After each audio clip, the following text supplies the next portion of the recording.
Welcome, everyone.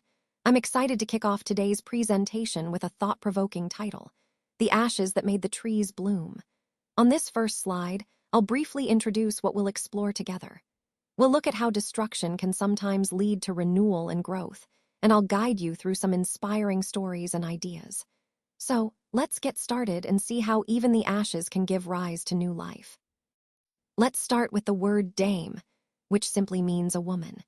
It's a straightforward term, but it reminds us that we're often talking about female characters or figures in stories.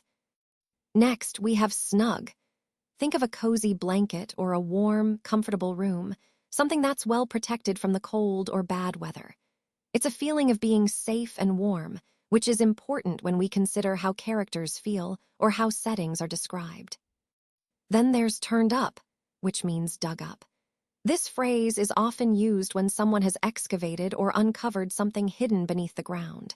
It can be literal, like digging in a garden, or metaphorical, revealing something previously concealed.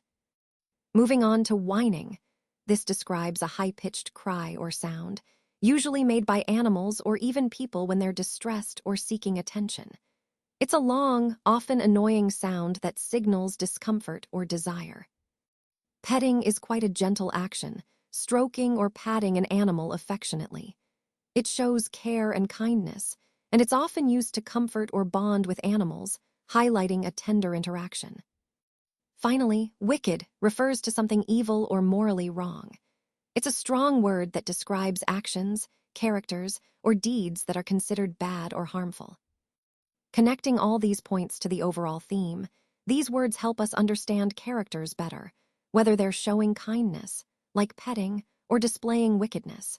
They also help set the scene, such as describing a snug place or the act of digging something up, which might reveal hidden truths or secrets.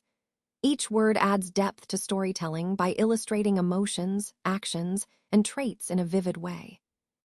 Let's take a closer look at some keywords that help us understand the story better. First, kick. This means to strike or propel something forcibly with the foot. It often suggests a quick, forceful movement. Then we have dainty, which refers to something nice to eat, like a delicacy. It's usually something small and tasty that people really enjoy. Next is dragged, which means to pull someone or something along with effort, often roughly or with difficulty. This word can evoke images of struggle or resistance. Moving on to covetous, a term that describes someone who is greedy or overly desirous of something they want. It highlights a sense of longing or selfish desire. Then there's flung, which means to throw or hurl something forcefully. It gives a sense of suddenness and power in the action. Lastly, carcass refers to the dead body of an animal, often used in descriptions of scenes in stories or nature. Connecting these words to our overall theme, we see how they paint a vivid picture of action, desire, and the natural cycle of life and death. Each word adds depth and emotion to the narrative, helping us better understand the character's motivations and the story's mood. Today, I want to talk about some words that help us understand different cultural practices and symbols. First, mourning is the expression of sorrow we feel when someone passes away. It's a way for communities and individuals to show respect and grief.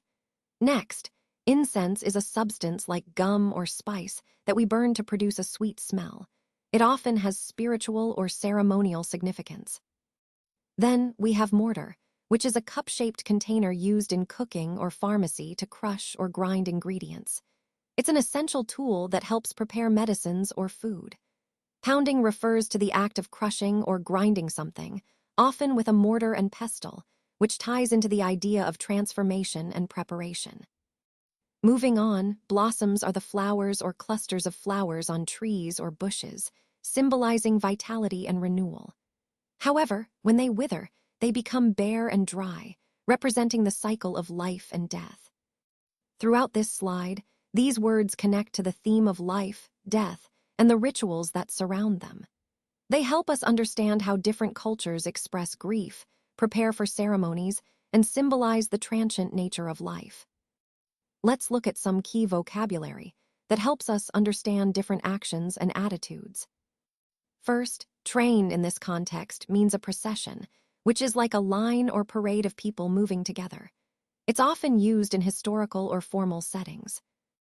Next, impertinence refers to a lack of respect or rudeness. It's when someone behaves in a way that's disrespectful or cheeky, which can cause tension or conflict. Then we have prostrate, meaning lying on the ground face downward. This posture can symbolize submission, exhaustion, or sometimes pleading. Seized is about being arrested or caught. It's when someone is taken into custody, usually by law enforcement. The word collar refers to the part around the neck of a shirt, blouse, jacket, or coat. It can be worn upright or turned over, and often indicates formality or style. Finally, peace signifies freedom from disturbance or trouble, a state of tranquility and harmony. Connecting these concepts to our overall theme, understanding these words helps us better grasp historical or literary texts where such actions and attitudes reflect social dynamics, power, and respect. They remind us how language captures human behavior and societal values.